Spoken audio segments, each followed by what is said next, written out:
Bonjour à tous. Eh bien, prenons encore un court instant ce matin pour lire et méditer un deuxième passage du Livre du ciel de Luisa Picaretta. Au nom du Père qui m'a créé, du Fils qui m'a sauvé et du Saint-Esprit qui me sanctifie. Amen. Jésus, je me plonge en toi, dans ta divine volonté, je m'unis à toi, je m'identifie à toi, je me consume en toi et je te demande, Jésus, eh bien, de venir habiter dans mon âme, de venir vraiment t'y établir définitivement avec le Père et le Saint-Esprit. Dépouille-moi de toutes les mauvaises choses que j'ai mises en place et qui résultent de ma volonté propre. Retire tout, Seigneur, et vraiment crée cet espace pour que tu puisses t'y sentir bien, que tu puisses agir librement à travers toute mon humanité, que je t'offre en gage de mon amour pour toi, au nom de tous. Oui, Jésus, viens vraiment t'emparer de toutes mes actions, que ce soit tes mains dans mes mains, viens dans chacun de mes regards, dans mes paroles, dans mon souffle, dans mes battements de cœur, que ce soit toi qui penses à travers mes pensées, Seigneur, toi qui écoutes à travers mes oreilles, que ce soit tes pieds dans mes pieds, que ce soit toi qui marches dans mes pas. Je veux que tout soit fait par toi, pour toi et en toi. Et je veux vraiment que ton amour irradie à travers mon corps et vienne toucher des âmes. Seigneur, je veux vraiment devenir un instrument de paix, d'amour et de miséricorde entre tes mains. Alors utilise ma vie pour qu'elle puisse te servir et que ta volonté soit faite, Seigneur, vraiment sur mon existence. Merci infiniment. Dispose maintenant mon âme, mon intelligence pour que je puisse comprendre ce nouveau passage que tu nous donnes vraiment, que tu nous enseignes pour nous faire grandir en sainteté, pour que nous nous rapprochions de toi. Vraiment, viens déverser dans nos cœurs ta puissance, ta sagesse à toi, Seigneur, que nous puissions vraiment percevoir chacun des mots et les mettre en pratique. Vraiment que chacun de ces mots que tu as bénis, que tout puisse fructifier pour ta gloire. Merci Seigneur, envoie-moi maintenant ton Esprit Saint, parle à travers ma bouche. Alors le passage que nous allons méditer est celui du 18 octobre 1921. C'est Louisa qui parle. J'ai passé une journée dans la distraction et l'inquiétude à cause de diverses choses que je ressentais, qu'il n'y a pas lieu de préciser ici. Donc Louisa a été distraite, elle n'arrivait plus à réparer, à prier, elle était vraiment dans les préoccupations. Malgré tous mes efforts, je n'arrivais pas à me libérer de cela. Et cela me fait penser un petit peu, dans les 24 heures de la Passion, Louisa à chaque fois médite après chacune des heures et elle dit en fait, quand on se trouve dans ces situations, où on est distrait, on se laisse un petit peu envahir par les inquiétudes, les doutes, directement, il faut tout amener au pied de Jésus. Jésus, prends, c'est le fardeau de mes inquiétudes. Moi, je n'arrive pas à gérer. Parce que si on essaye tout seul de se dépatouiller, on va essayer de penser à autre chose, etc., et qu'on essaye d'agir avec notre volonté propre, c'est foutu, en fait. Les démons vont s'y mêler joyeusement, et en fait, on n'arrivera plus. Le truc va prendre de plus en plus d'ampleur, et on n'arrivera plus à revenir à Jésus. Et au plus on se perdra dans les choses du monde, au plus notre regard va s'obscurcir, on ne ressentira plus la chaleur de Jésus dans notre âme. On n'entendra plus les bonnes inspirations qu'il essaye de nous insuffler. Et donc vraiment, on va s'éloigner de plus en plus. Donc Louisa, elle nous donne le conseil directement lorsque tu t'inquiètes, lorsque tu doutes, lorsque tu es aux prises de tribulation ou que sais-je. Tu viens directement à la seconde 1. Jésus, là je sens que ce n'est pas de toi, je viens tout apporter. Voilà, sanctifie tout, Seigneur. Parce qu'au début, il va vraiment pouvoir se servir de ce terreau de misère et de choses, de faiblesse humaine pour vraiment nous rendre encore plus lumière. Malgré tous mes efforts, donc là, Louisa, elle n'arrive pas à se libérer de ses préoccupations. Pendant toute la journée, je n'ai pas vu mon doux Jésus, la vie de mon âme. C'était comme si l'inquiétude mettait un voile entre nous deux. Voilà ce que je disais précédemment. Au plus on va être occupé par les choses du monde, en fait, le démon nous tient occupés vraiment par ses préoccupations, au moins on peut laisser de place à Jésus. C'est comme vraiment un voile qui nous obscurcit non seulement notre regard, on n'arrive plus à voir Jésus dans toute la beauté autour de nous, de la création, etc., mais aussi un voile sur notre cœur où vraiment on ne ressent plus sa présence. Et donc elle dit, c'est comme si mon inquiétude avait mis un voile entre nous deux qui m'empêchait de le ressentir et de le voir.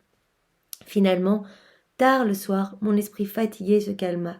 Comme s'il m'avait attendu, mon aimable Jésus m'apparut et peiné, il me dit « Ma fille, aujourd'hui, par ton inquiétude, tu as empêché le soleil de ma personne de se lever en toi. » Voilà. À chaque fois qu'on est inquiet, qu'on doute, eh bien on quitte la divine volonté.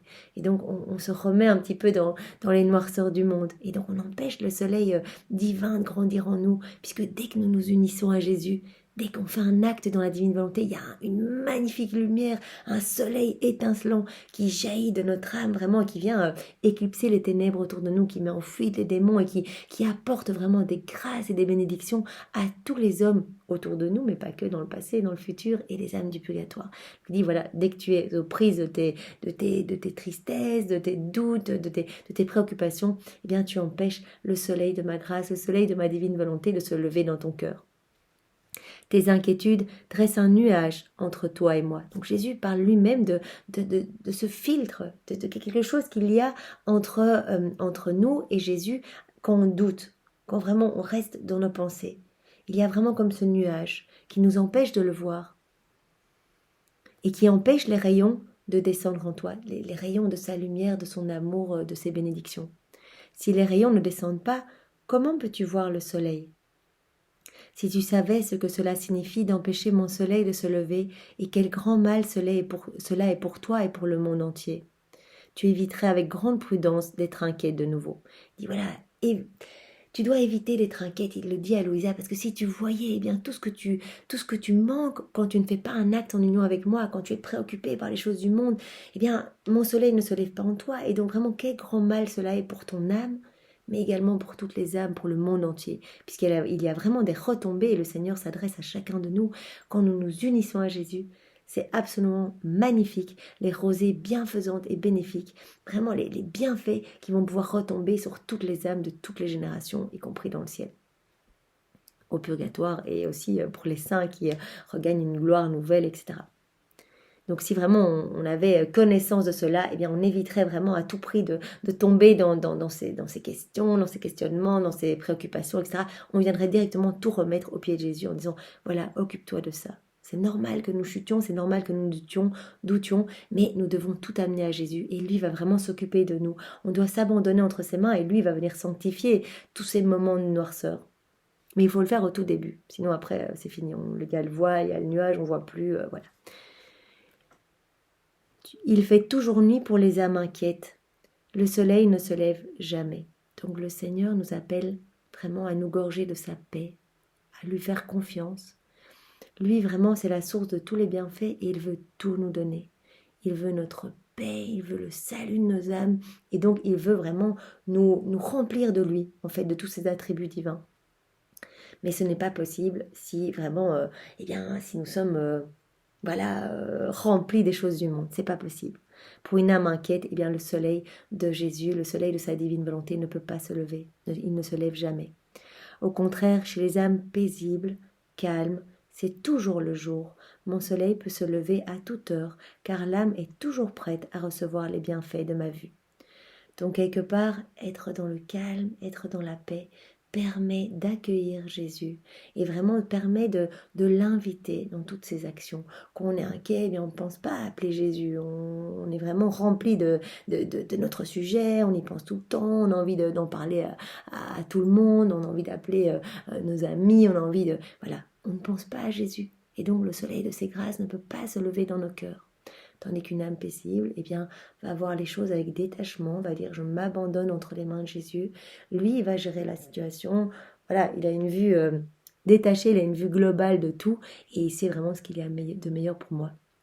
Et si je m'abandonne entre ses mains et que je vis cela, c'est qu'il l'a autorisé dans ma vie pour ma sanctification. Donc je l'accepte, je remercie et je demande vraiment les grâces pour pouvoir porter ce qui se présente devant moi.